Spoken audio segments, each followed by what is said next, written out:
edhe kur sulmohet opozita, ju duhet i kërkoni këtyre njerëzve të përdorin fjalorin siç duhet. Edhe tani aty prap me kolegun Kapri, jo dhëndër, jo stërdhëndër. Që janë këto turpe? Po patët në i reagim, në i provë, që këto denoncime që ne bëjnë janë vërteta, bërë dilni flisni gjithë ditën, po letra s'keni, të vërtetën se keni, fuqi s'keni më, edhe keni gjithë këtë që po ikim e s'povim. Vetëm sot mediat ndërkombëtare prap po ju flasin për Kajon e Ballukut. S'keni limit, mor zotri. Ndajeni këtë punë, ka dhe një farë anë njerëzore, qytetarie, keni dhe një përgjegjësi për atë pozicion. Nuk mund të funksionoj parlamenti, hajde të mblidhemi këtu se duhet të mbrojmë këtë hajdut sot e këtë hajdut nesër. Hiqini më qafë hajdutët po s'patët lidhje. Po e mbrojtët keni lidhje. Zoti Balliu. Po, tani nëse ka ardhur dita që fjala dhëndër këtu të jetë konsiderohet fjalë e rëndë, atëherë është luks për ne dhe arritje shumë e madhe e këtij parlamenti. Zoti Balla. Të vi rëndë.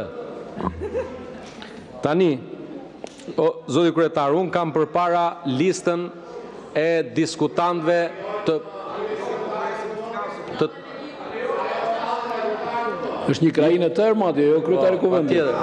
Kemi bërë krushi, se kemi dhëndër nga krajina e Korç Pogradecit e kemi, po patjetër. Patjetër, edhe ti je nga këta që të vjen rënd në këtë raste. Ti turprohesh. Ky është kompliment, zoti Bardhi, nuk është fyerje për mua. Nuk e di për juve, për mua nuk është fyerje. Për mua është kompliment. Zoti kryetari i kuvendit, të nderuar koleg, ky deputeti që sapo foli në emër të mohimit të së drejtës për të diskutuar, është i pari në pikën e parë të rendit ditës për të folë.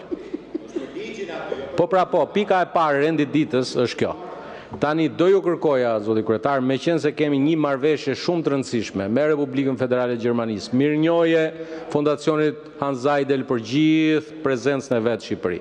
Të gjitha forcat tona politike kanë bashkëpunuar me Fondacionin Hans Seidel, kemi bashkëpunuar dhe është rasti të themi që Republika Federale Gjermane është partneri ynë kryesor me 1.2 miliard euro programin në Shqipëri. Të kalojmë në pikën e parë të rendit ditës dhe deputeti që sapo u qa se nuk ka hapësira të marri fjalën dhe për këtë pikë të parë të rendit ditës. Faleminderit. Mirë, faleminderit. Atëherë para se të vjojmë me rendin e ditës, vetëm një sqarim, meqense më shumë se një deputet ngriti pretendimin e pikave e numrit madh të akteve për të shqyrtuar në rendin e ditës, sot nuk është në fakt kaq e ngarkuar, sepse nga 20 pika po të heqim projekt vendimet që janë vetëm votim, edhe 3 marrëveshje do të bashkohen në një diskutim, praktikisht ngelen 9 ose 10 pika, është normale, por besoj të gjithë duhet të bëhemi gati për atë që na pret, për një volum shumë të madh pune, i cili padyshim nuk duhet të justifikojë parakalimin apo anashkalimin e nevojës për debat të plot për çdo akt. Si e zgjidhim duke rritur eficiencën, edhe duke i lënë më pak kohë kërkesave për procedurë që rezultojnë të mos jenë kërkesa për procedurë, dhe t'i lëmë kohën e nevojshme shqyrtimit, diskutimit, debatimit të akteve. Gjithsesi kjo është çështja juaj. Unë i kam respektuar gjitha kërkesat procedurë, aktualisht e kanë marrë fjalën gjithë ata që e kanë kërkuar. Shikoj zoti Shea e ka kërkuar përsëri, po ju folët një procedurë dhe replik, nëse e keni për replik mbi replikën sipas rregullores. Nuk bë, zoti Balliu, ju lutem të vijojmë me rendin e ditës. Çfarë replike për kë? Sumor fare me ty, nuk të përmendi emrin, s'dëgjova të përmendet emri. Urdhroni atëre 2 minuta dhe vijojmë me rendin e ditës. Vijo. Nuk është replik bi replik, është replik se ai zotria përmendi dhe nuk po kërkoj vetëm për drejtën e diskutimit, po u kërkoj që zotria ka probleme, nuk kupton, dhe ku kupton vetëm gjuhën e mafjes.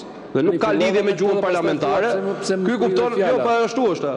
Ky kupton gjuhën e mafjes. Unë po flasim të ajo rregullon. O zotri, po pse? Zoti Balliu, po s'mund ta mbash mikrofonin duke treguar me gishtë se nuk je as prokuror, as gjyqtar, as ekzekutor këtu në këtë sallë. Lutem. Vazhdoni me replikën duke respektuar rregulloren. Pyes ty. Se çfarë them replike di unë, do caktoni replike çfarë do themi tani. Po më vjen keq tash.